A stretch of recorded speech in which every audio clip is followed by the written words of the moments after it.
Today on La Crosse Local, we chatted with poet William Stobb, a La Crosse-based poet. William has multiple series of poetry available, including his newest, You Are Still Alive, published at 42 Miles Press. His work draws from daily life, love, death, politics, and more. He even shares a poem written a few years ago that may be even more relevant today. I'm Amy, and he's Brent, and this is La Crosse Local. My name's William Stobb. I was born in Little Falls, Minnesota, which is, a couple hundred miles upriver from La Crosse, north of the Twin Cities. I was a big reader growing up, but I just really read like mass market paperbacks. I read every Stephen King book and stuff like that. And it wasn't until I got to college, I went to University of North Dakota, and I had a teacher in a gen ed lit class who taught some regional stories and poems, and I never even realized that there were people living in towns like where I grew up who were writers, and I never even knew that there were stories and pieces of writing about the places that I knew and the places that I lived. And I was immediately like, I was supposed to write papers about these things, but my immediate reaction was to just like write my own short pieces. I just felt like I had things that I could do in those short forms. And that just kind of got me going, and I've been doing it ever since. You have multiple series of poetry, available, including your most recent work, which I got to see you read live, called You Are Still Alive, published at 42 Miles Press. Absentia and Nervous Systems, which was also published by Penguin. How do these works differ, show a progression in your work? Are they like music albums in some sense? I think they are. I think that's a good analogy. They all have a little bit of a different feel, and they're different kind of tonally. Nervous Systems was my first full-length collection, and it covered like 15 years of work. So it was basically every poem I had ever written that was good enough to make it into the collection. So it's different. It's almost like a greatest hits of 15 years of my life, even though it's my first book. And then my second book was Absentia. That was really driven by a weird 18 months of my life when I had a bunch of people die, relatives and friends, some unexpected deaths and some expected ones. And I had never really been through that before. The poems are elegies in some senses and just dwelling on memories of people who have passed. And that is kind of the center of gravity of that book.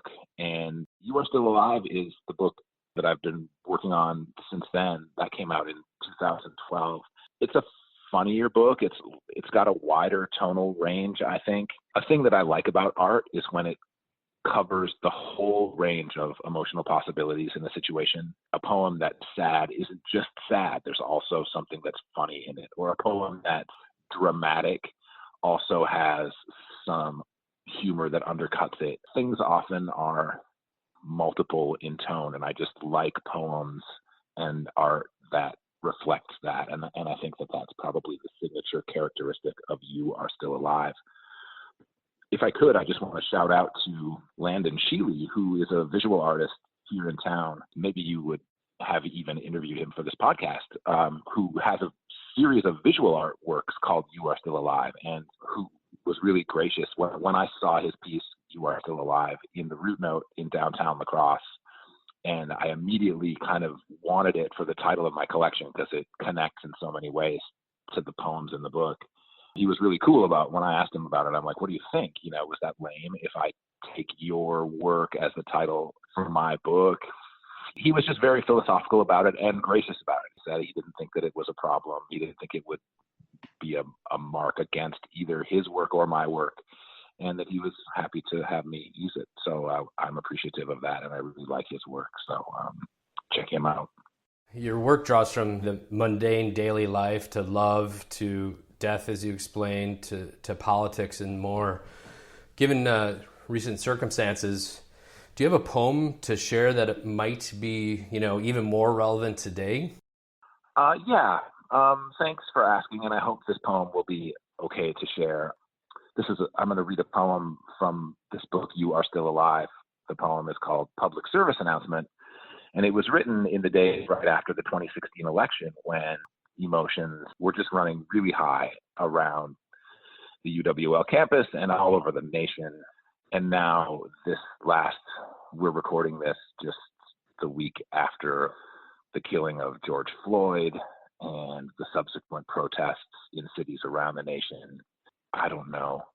I think this poem speaks to periods of unrest, and it doesn't seek to diminish the feelings that are driving the unrest, but it seeks to create a context. So I hope it's appropriate for me to read it. I choose it and offer it only in the hopes that it will be interesting to people and maybe give people an opportunity to take a deep breath. So I will just read it. It's called Public Service Announcement. Stifled by negativity, consumed by futile thinking, before committing any felonies, breathe, count to 10. Remember, everyone shares a point of origin in the Big Bang, best conceptualized by our local remnant ember, the sun. Take a moment now to frame that burning orb at the center of your mind, a giant orange of intensely gravitational electronuclear fire. How hot is that bastard, you might wonder, and I checked. 27 million degrees at the core, poised to someday go supernova and swallow our whole system in fire before sucking back with a tiny pop into a pinhole spiked through the fabric of this big old sweater we call the universe. You may recall being outside at night with friends by a fire, listening to music and also talking about families, dream jobs, favorite ball players, and problem behaviors you're trying to rein in because you want to get it right in this life and you're grateful for these friendships, real good things you can feel. And just then, the fire snaps and you watch a bright spark shoot up and hover in the thermal pressure, and you say, it's like the sun. And you imagine it fueling every single human thing that ever occurred in history, spinning and floating. It's beautiful, right? With some pine trees and every epic love, lynching, war, masterpiece, gift, theft, disease, attack, slightest gesture of kindness, like her glance and hand coming to rest on your shoulder, all provided by the spark until it blinks out and zip, everything stops. And there's only a density of absence, retaining zero evidence of history's personal slights, political failures, just no life, okay? Thank you. We can be done now. It's impossible anyway to imagine the nothing ahead, the massive fragility of our speck in this exploding second. I'm sorry, this was only an interruption, like an advertisement for the original heat and light that sponsored all life. So that's that.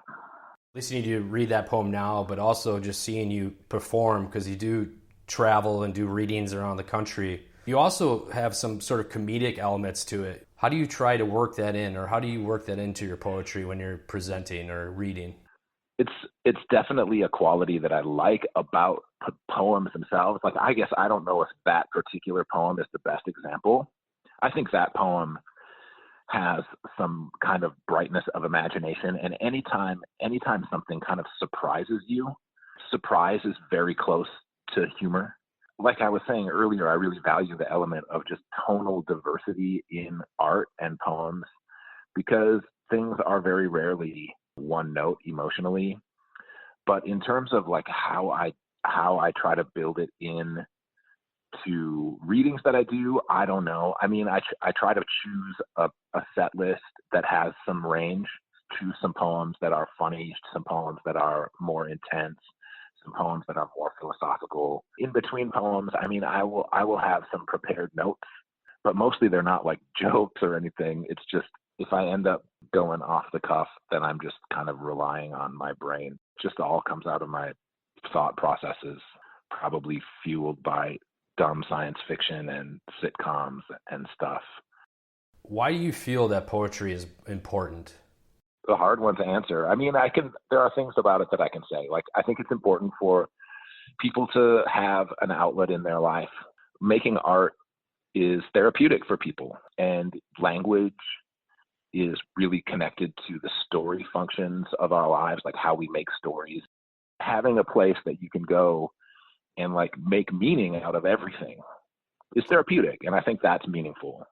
Poetry is a very diverse art form. It's a huge and vibrant and active community right now.